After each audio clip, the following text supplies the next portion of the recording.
चलो बेटा ध्यान दो चलो। कल हमने स्टार्ट किया। ठीक है, कल सिलेबस वगैरह लिखा। 1.1 वाला हमने कल एंड किया। ठीक है, और difference between analog and digital वो हमने लिया। ठीक है, एक बार देखते क्या था। प्रोसेस ऑफ डेटा कम्युनिकेशन में क्या था। कंपोनेंट्स, 5 कंपोनेंट्स था। कौन सा बोलो एक बार। Sender, receiver, message, transmission, media and protocols. ठीक है, उसके बाद फिर difference between analog and digital देखा। एनालॉग सिग्नल मतलब कंटिन्यूस सिग्नल। हाँ, digital signal means they are discrete signal. फिर उसका हमने वेव फॉर्म निकाला। उसके बाद फिर उसका एग्जाम्पल ह्यूमन वॉइस रहेगा। तो वो क्या रहे, हाँ, नेचुरल साउंड, वो क्या रहेगा आपका एनालॉग सिग्नल। डिजिटल मतलब कौन सा, कंप्यूटर्स में जो हम सिग्नल देते हैं, ऑप्टिकल डिवाइसेस को देते हैं, तो वो क्या रहेगा आपका डिजिटल सिग्नल। उसके बाद हाँ, लेस बैंडविड्थ, मोर बैंडविड्थ। और फिर वो लॉन्ग डिस्टेंस कम्युनिकेशन के लिए एनालॉग सिग्नल यूज़ नहीं होता है। क्यों? क्योंकि इट क्रिएट्स इंटरफेरेंस। ठीक है, या सिग्नल ब्रेक होता है। Digital signal is use for long distance communication. ठीक है, तो ये कल कल के लेक्चर में हमने ये देखा।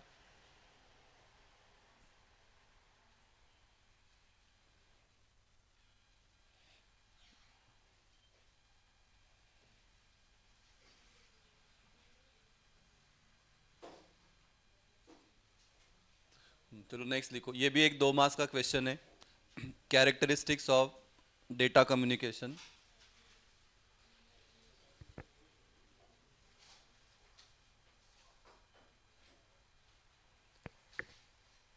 Characteristics of data communication.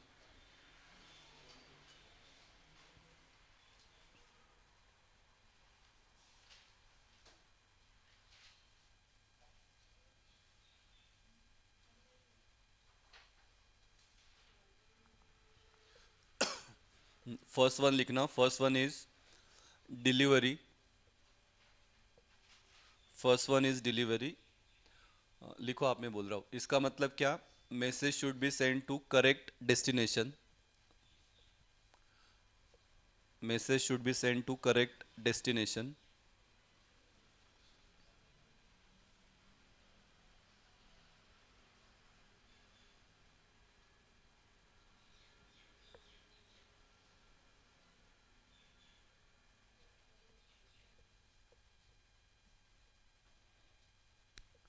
Second one is accuracy. Accuracy का मतलब नो एरर। जो भी आपका मैसेज आना चाहिए, जो सेंडर ने दिया है मैसेज, वही मैसेज जाना चाहिए। ऐसे नहीं कि उसमें कुछ एरर आ रहा है, हाँ, या कुछ पोर्शन जा रहा है, कुछ पोर्शन नहीं जा रहा है, तो वैसा नहीं होना चाहिए। It should be accurate. तो accuracy is characteristics of data communication. कभी कभी होता है ना, पूरा फाइल नहीं मिलता है, आधा ही फाइल मिलता है नेटवर्क प्रॉब्लम की वजह से। ठीक है, तो एक्यूरेसी मेंटेन होना चाहिए। Third one is timeline. Third characteristics is timeline. Timeline means without delay.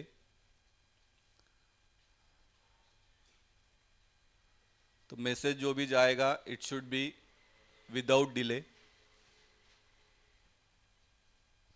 तो 5 सेकेंड का टाइम रखा है और अगर 7 सेकेंड में जा रहा है तो उसको हम क्या बोलेंगे, एक्यूरेसी या टाइमलाइन आपका मेंटेन नहीं हुआ, तो उसको हम कैरेक्टरिस्टिक्स नहीं बोल सकते, क्योंकि वो करेक्ट टाइम में ही जाना चाहिए। And next, next one jitter. JITTER।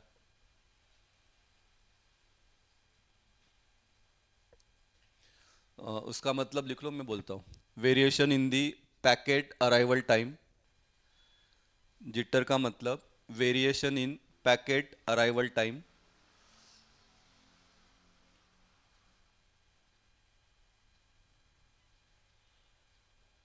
ठीक है, पैकेट का मतलब क्या, ये भी हम आगे डिटेल में देखने वाले हैं। शॉर्टकट में बोलता हूँ, पैकेट मीन्स मैसेज जो होता है, तो या मैसेज या डेटा रहता है, तो वो ऐसा, अगर सपोज 100 MB का डेटा है, तो 100 MB का डेटा पूरा क्या पूरा एक साथ नहीं जाता है, उसको क्या करते हैं, पैकेट में डिवाइड करते हैं। मतलब 10 MB का ये पैकेट, 10 MB का ये पैकेट, या 20 MB का एक पैकेट, ऐसा। तो ठीक है, तो मैसेज को हम क्या करते हैं, डिस्ट्रीब्यूट करते हैं, और फिर डिस्ट्रीब्यूट करके फिर हम क्या भेजते हैं, पैकेट भेजते हैं। आपको मिलता है तो वो मैसेज पूरा मिलता है, लेकिन जब सेंडिंग का प्रोसेस है तो वो डायरेक्टली नहीं जाता, उसको ऐसे पैकेट के फॉर्म में डालते हैं। ठीक है, तो variation in the packet arrival time, इसका मतलब क्या, एक रहेगा आपका ऑडियो पैकेट, एक रहेगा आपका वीडियो पैकेट। ठीक है, तो ये दोनों में क्या होना चाहिए, आपका सिंक्रोनाइजेशन होना ही चाहिए। अगर ऑडियो पहले जा रहा है और फिर वीडियो बाद में दिख रहा है, तो फिर वो आपको समझेगा ही नहीं क्या चल रहा है, या इसका उल्टा। ठीक है, तो जीटर क्या है, ये भी आपका क्या है, कैरेक्टरिस्टिक्स है किसका, डेटा कम्युनिकेशन का। तो ये भी क्या होना चाहिए आपका, कम से कम होना चाहिए। अगर ये वेरिएशन ज़्यादा आ गया तो फिर कुछ फ़ायदा ही नहीं है। हाँ, जैसे अगर आप मेरा वीडियो देख रहे हो, मैं पहले बात कर रहा हूँ और उसके बाद फिर डायग्राम वो निकाल रहा हूँ, तो फिर वो समझेगा ही नहीं आपको। या मेरा वीडियो पहले चल रहा है, आवाज़ आपको बाद में आ रहा है, तो वैसे चलेगा नहीं। तो that is called as jitter. ठीक है, एंड नेक्स्ट लिखो synchronization. Next one is synchronisation.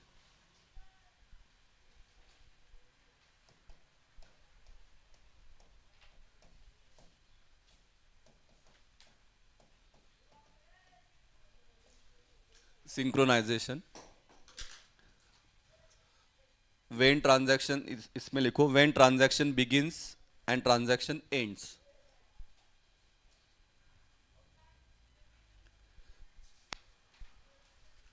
When transaction begins and when transaction ends.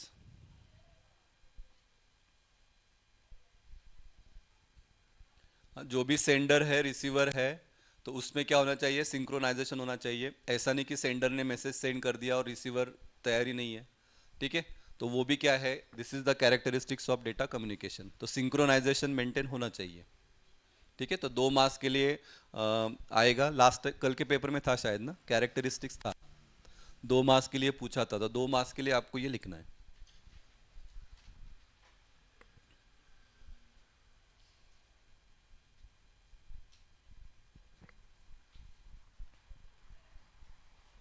ठीक है, देखो एक बार देख लो, फिर आगे का जाते हैं। ठीक है बेटा, ऑनलाइन वाले श्रेया, सृष्टि, आर्ची, लीना, अथर्व, समर्थ,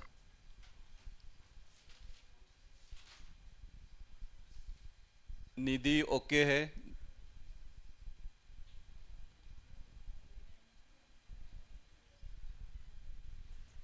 निधि पाटिल कौन, नवीन है का आपके क्लास में, निधि पाटिल काय झालं?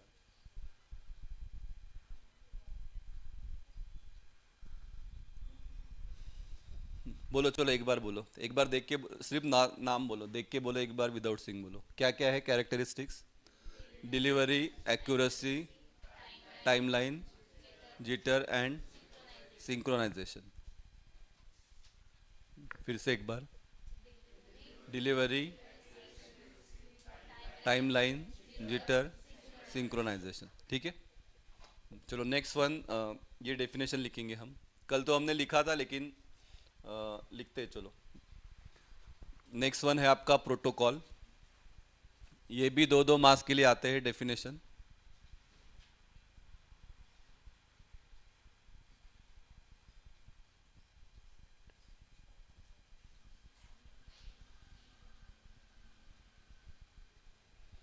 प्रोटोकॉल लिखना, प्रोटोकॉल का definition, set of rules,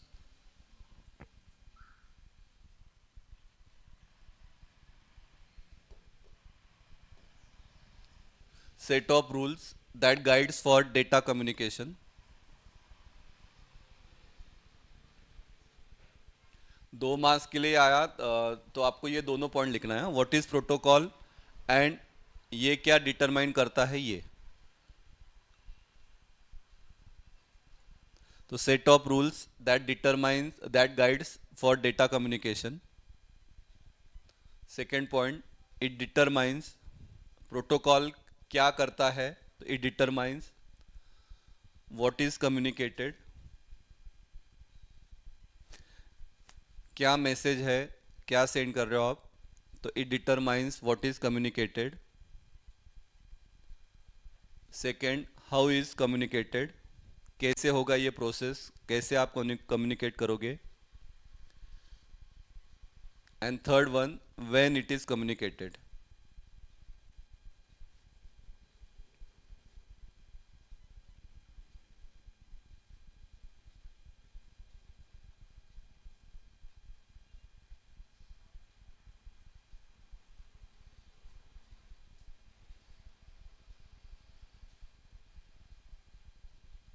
Third one, elements of protocol. Elements of protocol.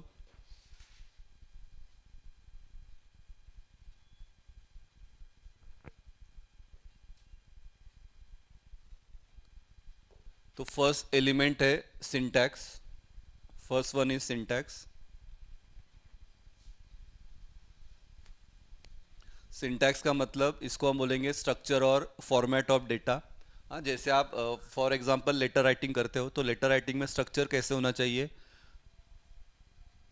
Starting में हाँ.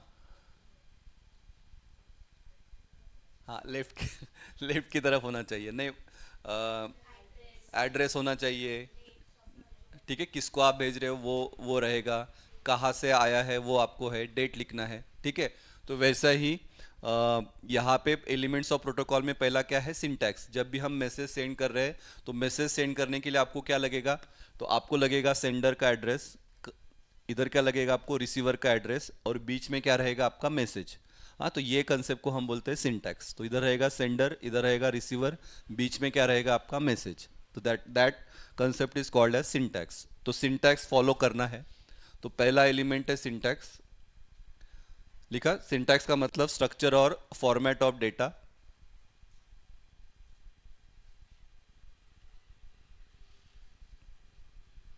स्ट्रक्चर और format of data. Second one, semantics. Second one is semantics. Semantics का मतलब देखो यहाँ पे लिखा है, meaning of terms present in the syntax.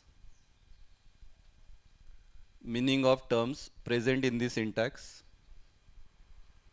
क्योंकि मैसेज, जैसे हमने कल भी बात किया था कि मैं जो जो भी डेटा है तो वो कैसे से होगा, 0101 के फॉर्मेट में.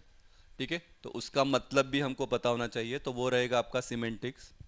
Meaning of terms present in the syntax. And third one is timing. Third one is timing. Timing में क्या रहेगा, कब आपका डेटा सेंड करना है और उसका स्पीड कितना रहेगा, एमबी है, जीबी है, ये वाला.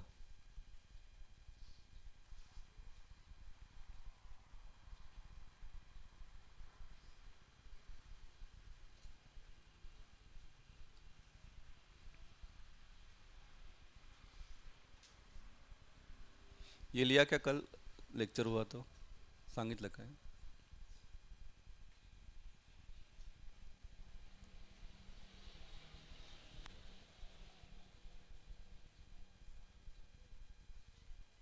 ठीक है, जाओ. ऑनलाइन वाले जा रहे हो बेटा आगे.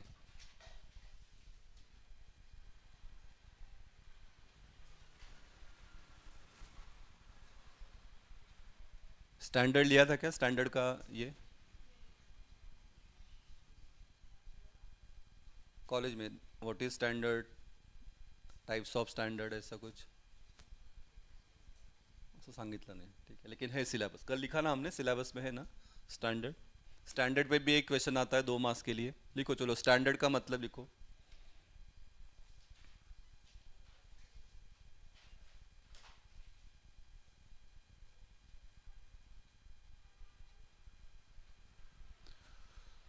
फर्स्ट लिखना, agreement on set of rules is called as standard.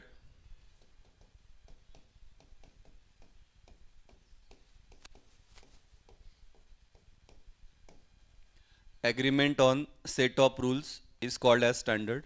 अगर आपको याद रहेगा तो कॉलेज में कभी कभी आपका सर्टिफिकेशन होता है, उसके लिए आपको बुलाते हैं, देखो आईएसओ स्टैंडर्ड के लिए.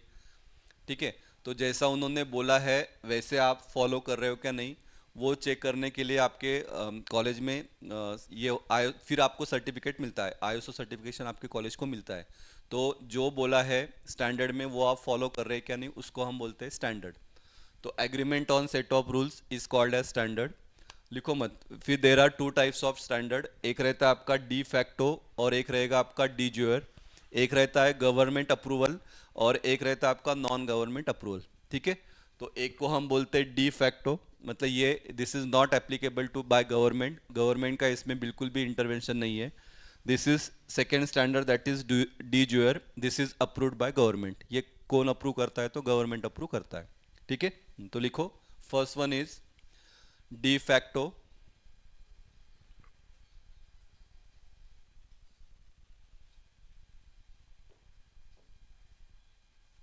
de facto बोल रहा हूं मैं, वो लिखो। Not approved by any organization committee,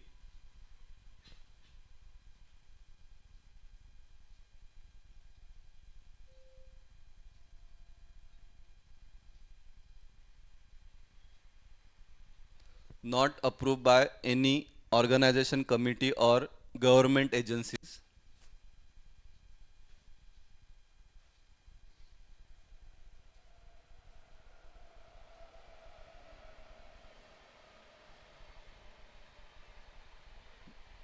second point इसमें ही, develop without any formal planning, develop without any formal planning.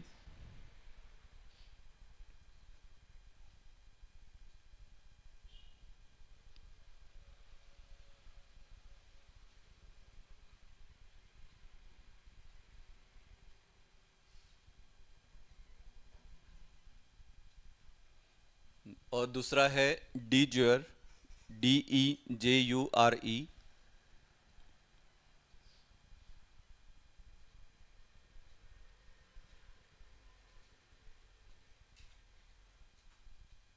इसमें लिखना इट इज अप्रूव्ड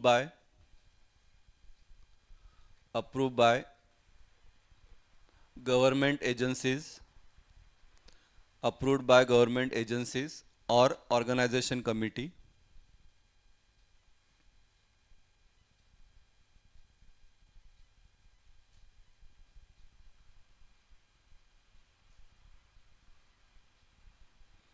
और इसका एग्जांपल लिख लो, ISO that is Indian standard organization.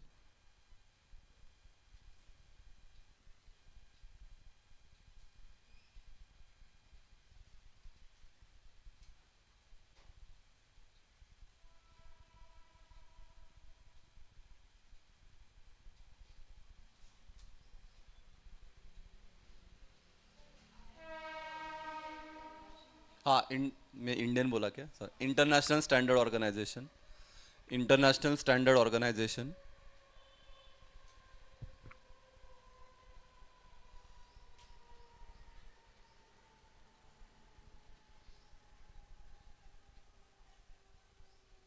दूसरा है आस्की, ये सुना है क्या? American standard code for information interchange.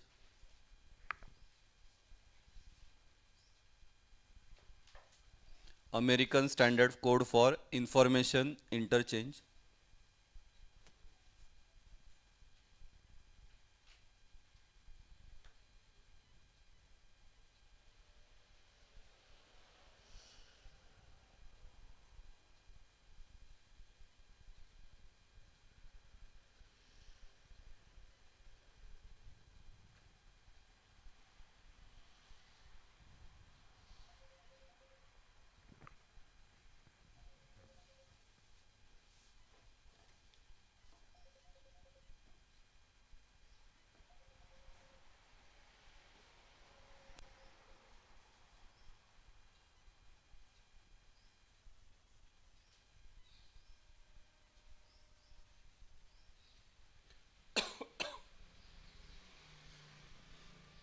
ये देखो, ये दीज आर, लिखो मत, पहले देखेंगे हम। These are some example of standard organisation.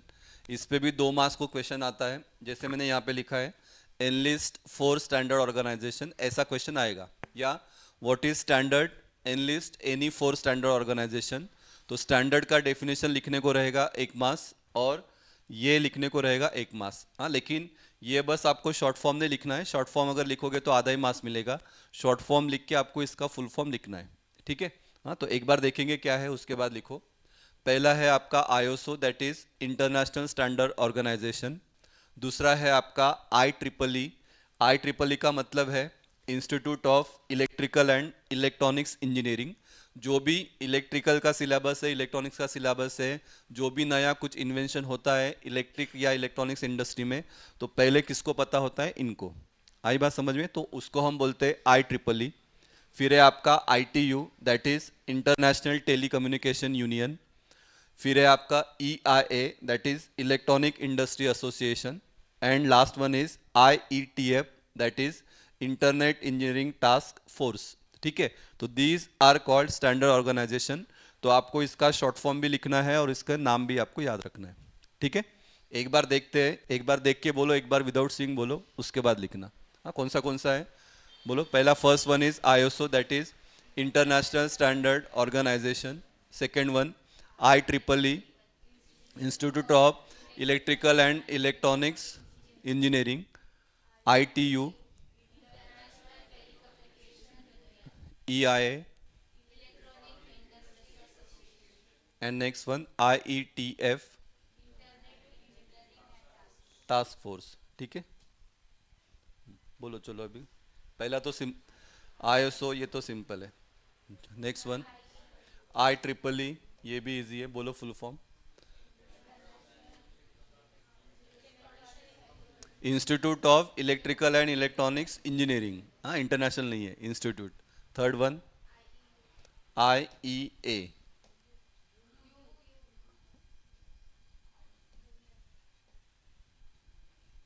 क्या था? Electronics union, electronics union. उसके बाद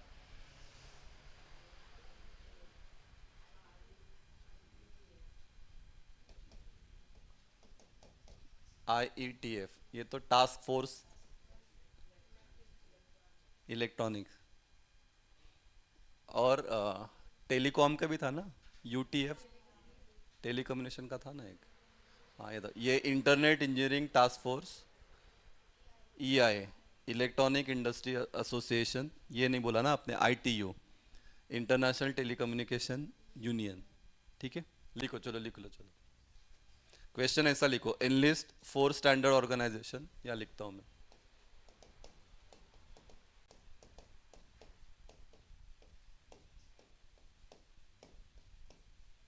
ठीक है बेटा, ऑनलाइन वाले, ऑनलाइन स्टूडेंट ओके का?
ठीक है, जाओ जाओ बेटा आगे ऑनलाइन वाले।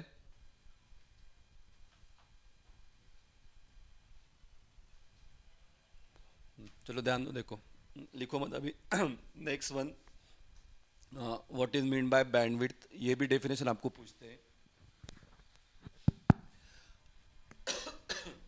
मैंने लास्ट टू लास्ट टाइम में जब पूछा था कि बैंडविड्थ कभी पता है क्या आपको, तो ऐसे आंसर्स मुझे मिले थे। हाँ, एक ने बोला कि बैंड लग्नामध्ये ऐकलं आहे बैंड, तो उतना ही पता था। एक बोला कि कॉलेज में सुना है। एक ने बोला डीटी में सुना है, पता नहीं डेफिनेशन क्या है लेकिन सुना है बैंडविड्थ। हाँ, एक का अभी सुना है, ऐसा फालतू आंसर था। ठीक है। एक ने बोला कि बेल में पढ़ा, बेल में बस देखा था क्या है बैंडविड्थ, लेकिन एग्जैक्टली पता नहीं। ठीक है। तो बैंडविड्थ का कल भी मैंने आपको बताया था, बैंडविड्थ मतलब क्या रहेगा। इधर रहता है आपका लो फ्रीक्वेंसी, इधर क्या रहेगा आपका हाई फ्रीक्वेंसी। तो ये दोनों का जो डिफरेंस है, that difference is called as bandwidth, उसको हम बोलते हैं बैंडविड्थ। ठीक है। तो ये तो हम नॉर्मल डेफिनेशन देखेंगे, लेकिन अगर हमको एग्जैक्टली मेन डेफिनेशन अगर हमको देखना है कि what is mean by bandwidth, तो बैंडविड्थ क्या होता है देखो। The amount of data transmitted in fix amount of time is called as bandwidth. एक फिक्स अमाउंट में हम कितना डेटा सेंड कर सकते हैं, वो रहेगा आपका बैंडविड्थ। तो जितना ज़्यादा बैंडविड्थ रहेगा उतना डेटा को क्या कर सकते हैं, हम ज़्यादा सेंड कर सकते हैं। आ रही बात समझ में। एक पर्टिकुलर टाइम में हम कितना डेटा सेंड कर सकते हैं, that concept is called as bandwidth. ठीक है। या capacity of transmission media is called as bandwidth. ठीक है। ट्रांसमिशन मीडिया मतलब क्या, जैसे वायर रहेगा, केबल रहेगा, तो वायर का अलग अलग टाइप है, तो अलग अलग उसका क्या रहेगा, कैपेसिटी रहेगा। तो अलग अलग वायर हम लेंगे, तो आपका डेटा क्या होगा, उतने स्पीड से आपका जाएगा, या ज़्यादा डेटा आप क्या कर सकते हो, ट्रांसफर कर सकते हो। तो वो कंसेप्ट को क्या बोलते हैं हम, बैंडविड्थ। ठीक है। तो लिखो डेफिनेशन लिखो। तो ये भी हम एक डेफिनेशन लिखेंगे, ये भी आप definition as a concept wise आपको पता होना चाहिए, क्योंकि नॉर्मली हम बोलते हैं बैंडविड्थ का मतलब difference between high frequency low frequency, लेकिन एग्जैक्टली उसका मीनिंग क्या है, तो उसका मीनिंग आपको पता होना चाहिए, ये है। ठीक है। देखो तो डेफिनेशन लिखना, the amount of data transmitted in fix amount of time is called as bandwidth.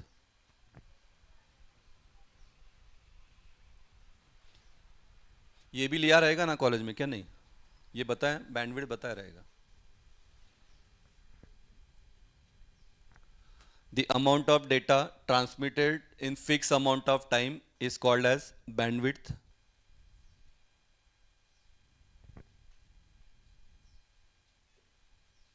ये वाला मत लिखो, ये वाला पॉइंट मत लिखना, इसी को आप फर्स्ट पॉइंट करो।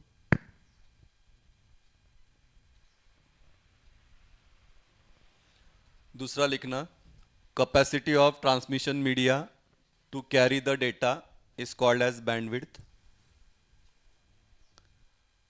Capacity of transmission media to carry the data is called as bandwidth.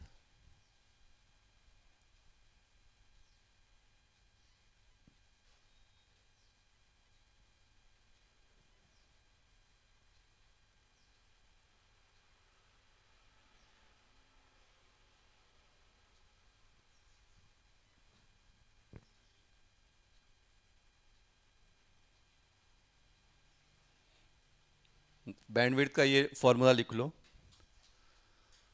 Difference between high frequency and low frequency.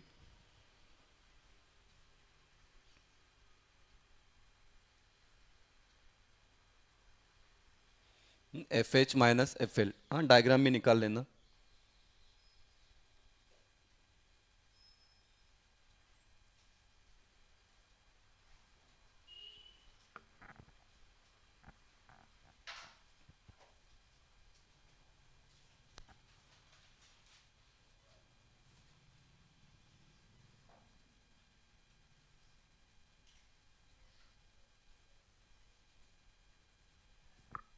तो ये वाला जो, this difference is called as bandwidth. ठीक है। क्योंकि यहाँ पे डेटा आपका यहाँ पे फ्रीक्वेंसी क्या रहता है आपका, कांस्टेंट रहता है, क्योंकि ये वाले रीजन में आपका लो फ्रीक्वेंसी है, इधर क्या है आपका हाई फ्रीक्वेंसी। हाँ, अगर ये ऐसे इसमें अगर आप डेटा भेजोगे तो डेटा आपका पूरा जाएगा नहीं। हाँ, तो उसके लिए फिर हम ये वाला पोर्शन यूज करते हैं, क्योंकि यहाँ पे डेटा क्या रहेगा आपका, मतलब फ्रीक्वेंसी क्या रहेगा आपका, कांस्टेंट।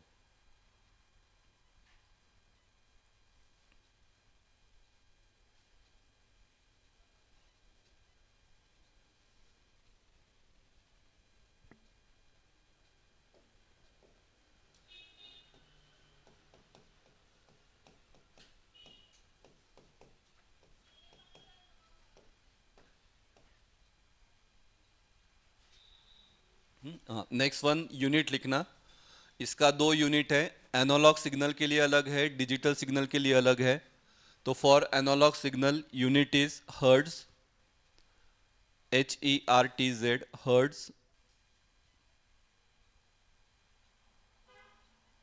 और डिजिटल सिग्नल के लिए इसका यूनिट है BPS, that is bits per second. BPS, that is bits per second.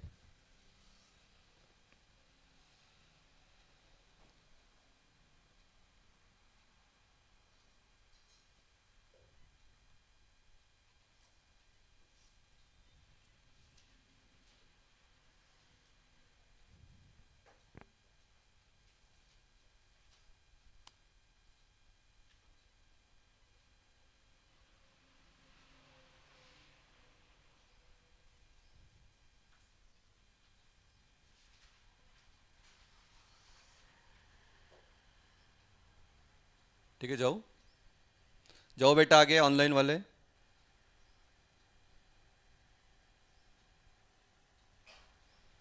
Next one लिखना, second definition, data transmission rate.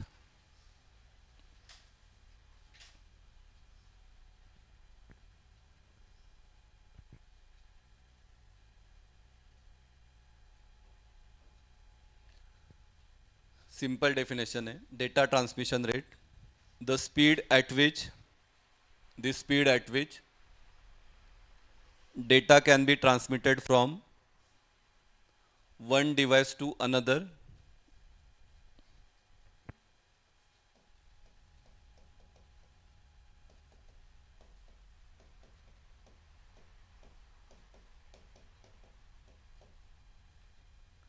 the speed at which data can be transmitted from one device to another, one device to another device is called as data transmission rate.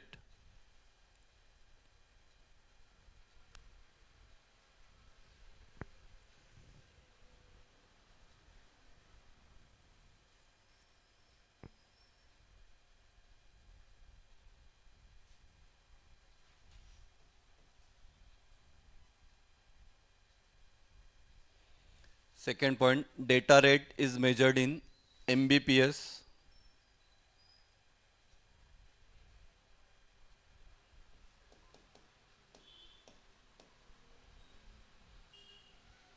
और megabytes. हाँ, अभी जो use होता है तो GBps भी है, giga beats per second. पहले जो था वो था KBps, that is kilo bits per second. हाँ, जैसे जैसे इन्वेंशन होता गया वैसा वैसा डेटा रेट क्या होता है आपका, चेंज होता है।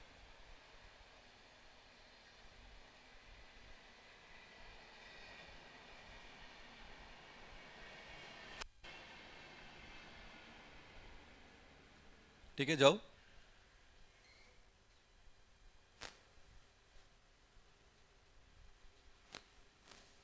ध्यान दो, चलो लिखो नहीं, पहले अभी देख लो। दो डेफिनेशन है, एक को हम बोलते हैं बीट रेट, एक रहेगा आपका baud rate. Bit rate simple है, देखो बीट रेट का मतलब इसी को हम बोलते हैं data rate. The number of bits transmitted in 1 second is called as bit rate. और बीट का मतलब क्या रहेगा, या तो जीरो रहेगा नहीं तो क्या रहेगा, 1। तो 1 सेकेंड में हम कितना बीट्स ट्रांसमिट कर रहे हैं उसको हम बोलते हैं बीट रेट। जैसे कि फॉर एग्जांपल अभी मैंने यहाँ पे ये टाइम लिया है, मैंने टाइम लिया है 1 सेकेंड। तो 1 सेकेंड में अभी कितना बीट ट्रांसमिट हो रहा है, देखो इधर 1 है, इधर क्या है 0, इधर क्या है 1, इधर क्या है 0, इधर क्या है 1। तो टोटल कितना हुआ, तो 1 2 3 4 5। तो यहाँ पे बीट रेट कितना रहेगा, 5 BPS। BPS का मतलब क्या, 5 बीट्स पर सेकेंड। तो 1 सेकेंड में आपका बीट्स कितना चेंज हो रहा है, वो कंसेप्ट को हम बोलते हैं बीट रेट। इसका यूनिट बीपीएस, दूसरा यूनिट क्या है, तो एक यूनिट है आपका केबीपीएस, के का मतलब होता है किलो, किलो मतलब 1000, एमबीपीएस, एम का मतलब होता है 10⁶, 10⁶ बीपीएस। दूसरा है आपका जीबीपीएस, जी का मतलब होता है गीगा, गीगा का मतलब कितना होता है 10⁹। ठीक है, तो मेन यूनिट क्या है इसका बीपीएस, लेकिन जैसे जैसे इन्वेंशन होते गया तो ये चेंज होते गया, तो केबीएस, उसके बाद एमबीपीएस, उसके बाद क्या है गीगा बीट्स पर सेकेंड। तो ये कंसेप्ट को हम बोलते हैं बीट रेट। बोलो एक बार definition. Bit rate means number of bits transmitted in 1 second is called as bit rate. बोलो फिर से, is called as bit rate. ठीक है, याद है फ्रीक्वेंसी का डेफिनेशन लगभग सेम ही है। Number of cycles completed in 1 second उसको हम बोलते हैं फ्रीक्वेंसी, तो सेम वैसा ही है। Number of bits transmitted in 1 second is called as bit rate, और उसका यूनिट बीपीएस। बाकी दूसरा यूनिट क्या है, केबीपीएस, एमबीपीएस, जीबीपीएस। ठीक है, लिख लो चलो। कल का बेटा ऑनलाइन वाले, ऑनलाइन स्टूडेंट,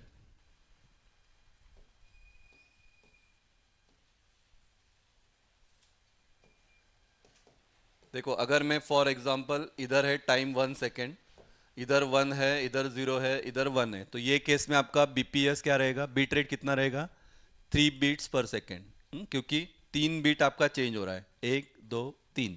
ये केस में टाइम लिया है हमने यहाँ से लेके यहाँ तक।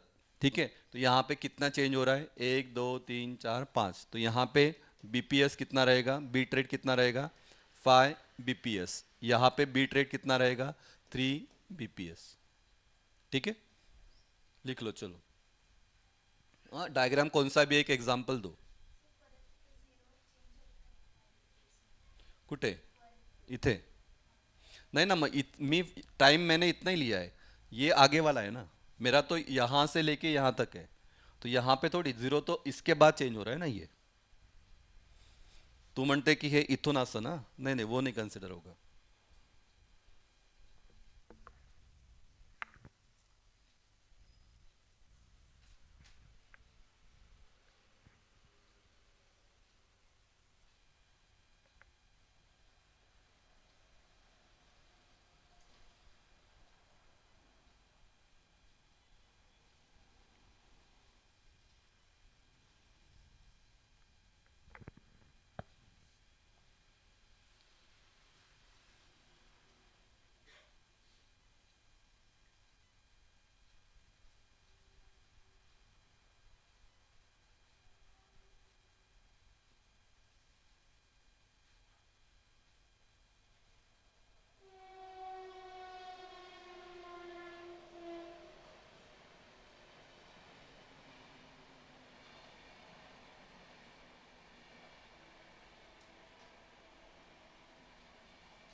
ठीक है, जाओ आगे।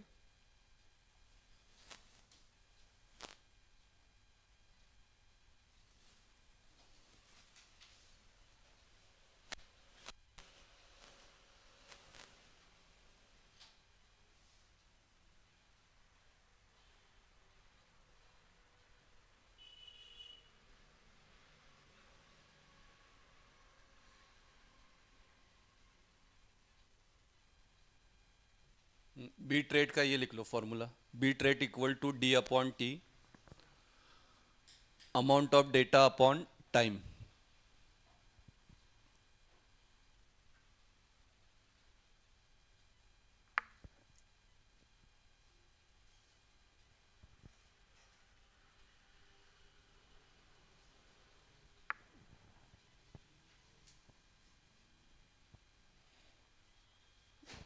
तो नेक्स्ट वन लिखना बॉड रेट। बीट रेट आणि बॉड रेट बहुत से स्टूडेंट कंफ्यूज होते हैं, हाँ, सब सेम लगता है लेकिन वैसा नहीं है। बीट रेट हमेशा बॉड रेट बीट रेट के इक्वल हो सकता है लेकिन उससे ज़्यादा नहीं होगा, उससे कम ही होगा। बीट रेट बॉड रेट का इक्वल हो सकता है या उससे ज़्यादा हो सकता है लेकिन उससे कम नहीं होगा, हाँ ये याद रखो। बॉड रेट का लिखो definition, number of signalling elements per second, number of signalling elements per second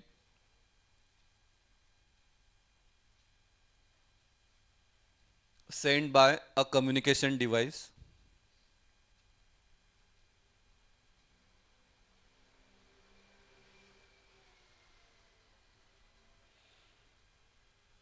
is called as baud rate.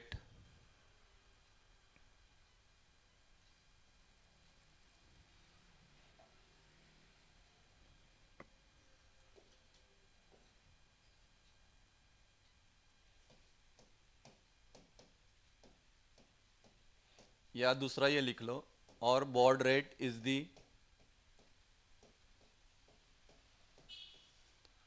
baud rate is the measure of how many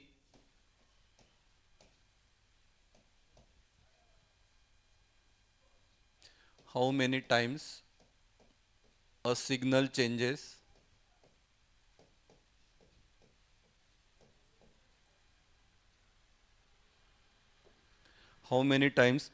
changes its state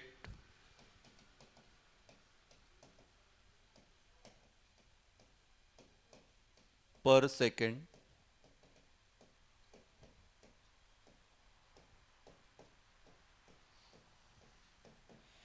in a communication channel.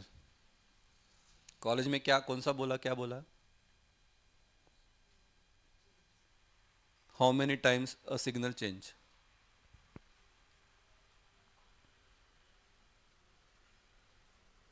क्या है diagram में बोलता हूं आपको।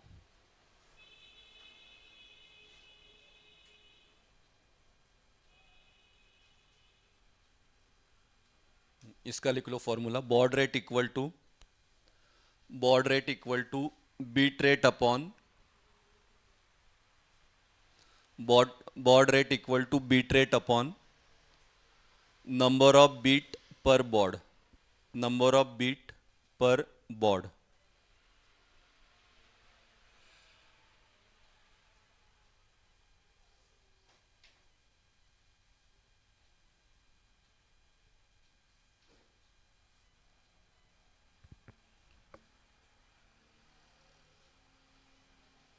ठीक है, जाओ आगे। डेफिनेशन में क्लियर नहीं होगा, एग्जाम्पल से आपको देखो क्लियर होगा क्या है।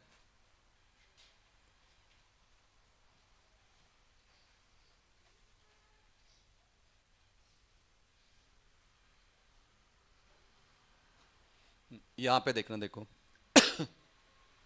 इधर यहाँ पे ये signal, this is high signal, ये सिग्नल लो है, ये हाई सिग्नल है, ये क्या है आपका लो है। ठीक है, अनिश लक्ष्य दे। हाँ फिर से बोल रहा हूँ, देखो बीट्स क्या चेंज हो रहा है, जीरो इधर वन हो रहा है, फिर जीरो है, जीरो है, जीरो है, फिर वन हो रहा है, वन का जीरो हो रहा है, इधर वन जीरो है। हाँ टाइम लिया है हमने 1 सेकेंड, तो 1 सेकेंड में बीट रेट कितना रहेगा? तो बीट रेट का मतलब क्या, number of bits change in 1 second.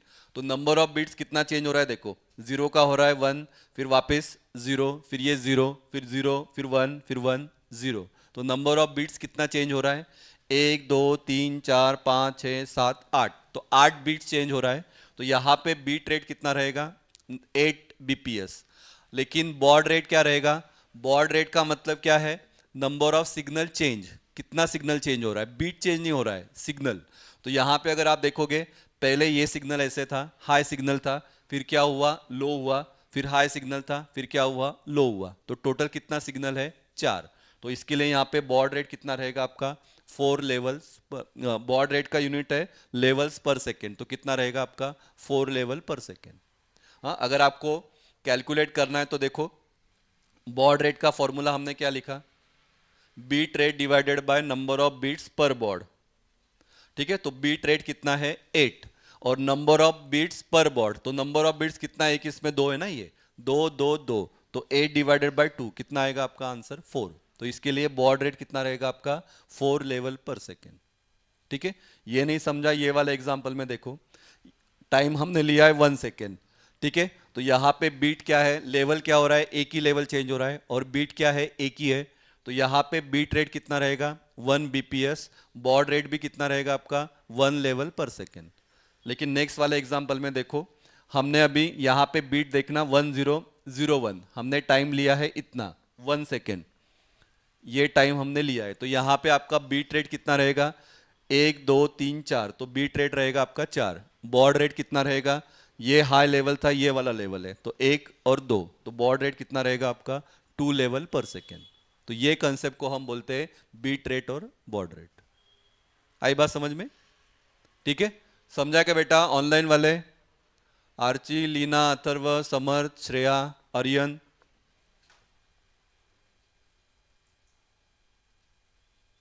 Srishti, कौलका, Shreya, okay. निकालो, चलो ये तीनों निकालो डायग्राम, कंसेप्ट क्लियर होने के लिए।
याचं पेपर कोड काय होता?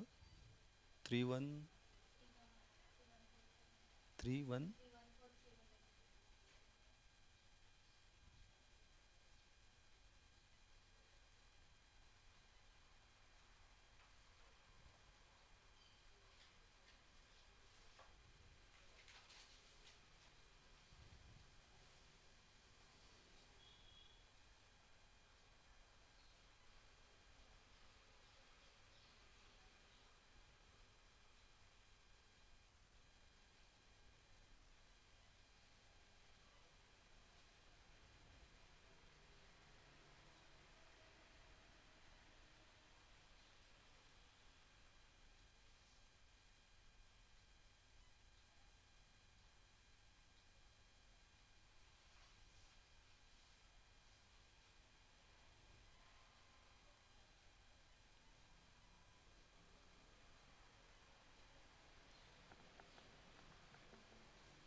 ठीक है, एग्जाम्पल वो नेक्स्ट लेक्चर में लेंगे, लेकिन एक एमएसबीटी में जो पूछा था वो लेता हूँ।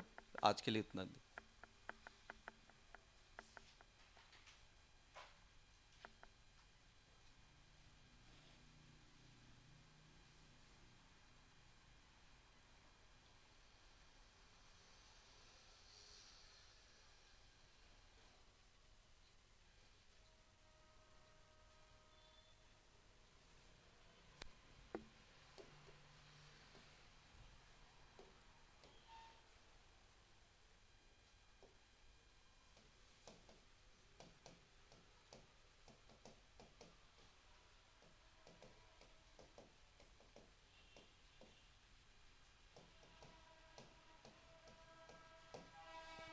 लिखो, न्यूमेरिकल लिखना। 2 मार्क्स को पूछा था लास्ट पेपर में। The bit rate for signal is 2000 if each signal element carries।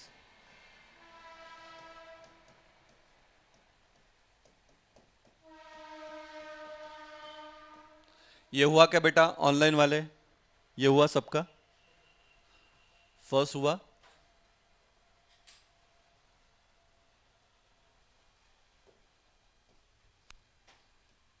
if each element carries 5 bits,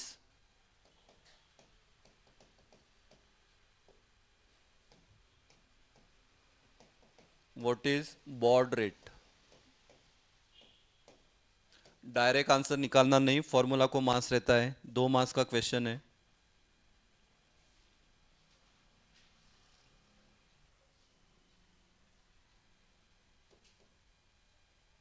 बोलो क्या करूं, क्या बोलो? बॉड रेट क्या लिखा फॉर्मूला हमने?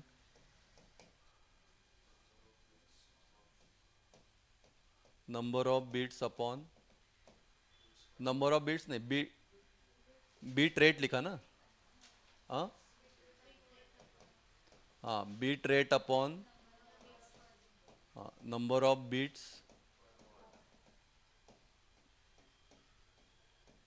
पर बॉड। तो बीट रेट कितना दिया है? 2000। नंबर ऑफ बीट्स कितना दिया है? 5। तो 2000 अपॉन 5 कितना रहेगा? 5 जा 1, मतलब 400। तो योर आंसर इज 400 लेवल पर सेकेंड।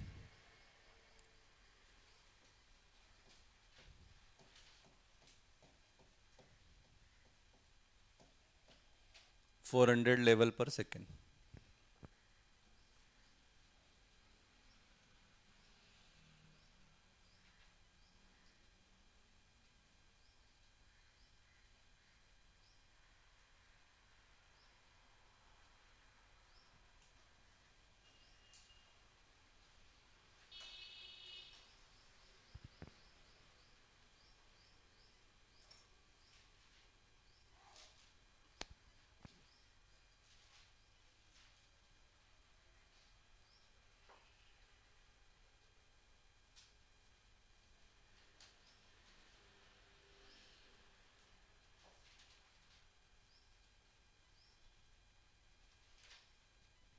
ठीक है।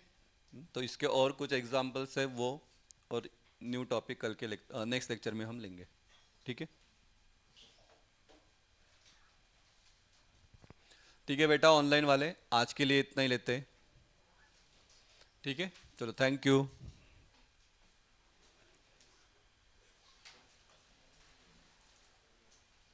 Recording stop.